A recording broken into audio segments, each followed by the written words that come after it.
সোমবার শিলচরে মা জননীর সমাজসেবা সংগঠন সহ শিলচর সুভাষনগরের স্থানীয় জনগণেরা কলকাতা আরজি কর মেডিকেল কলেজের তরুণী চিকিৎসকের নির্মম হত্যার দোষীদের কঠোর শাস্তির দাবিতে প্রতিবাদ মিছিল বের করেন শিলচর শহরে। প্রতিবাদী মিছিলটি শিলচর সুভাষনগর থেকে বের হয়ে রাগিরখাড়ি পয়েন্টে এসে সমাপ্ত হয়।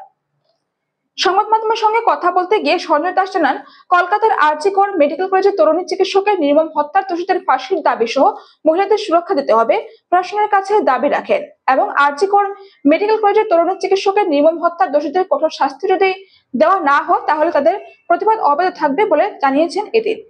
জানেন যে আমরা কলকাতা আরজি কর হসপিটালে ডক্টর মৌমিতা দেবনাথের লগে যে ঘটনাটা ঘটছে সেই ঘটনার এখন পর্যন্ত বালাটিকে তদন্ত হন না, বালাটিকে দোষীরা ধরা পড়েন না।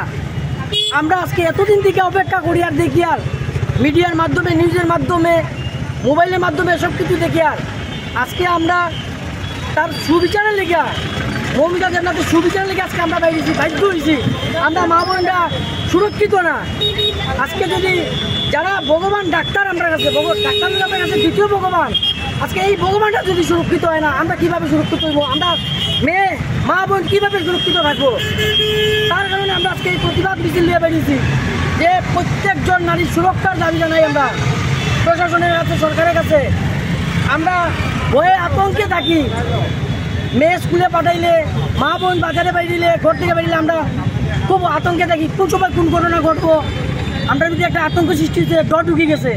আমরা প্রশাসন, সরকারের কাছে অনুরোধ রাখি যে আমরা এই ভয়টা যাতে মুক্ত করেন, তারা এমন একটা সুবিচার হইতো যার ফলে এরকম ঘটনা যাতে না হয়। আজকে ডক্টর মৌমিতা দেবনাথের পরে আপনারা বালাটিকে দেখুন কতটা ঘটনা হয়েছে। কেন এত ঘটনা হয়? এই যে নারী নির্যাতনকারী, দর্শনকারী যারা, তারারে আমরা মানুষ রূপে দেখি না, তারা নরপিশাচ। যারা মানুষ না, তারা লোকের মানুষের ব্যবহার করা উচিত না।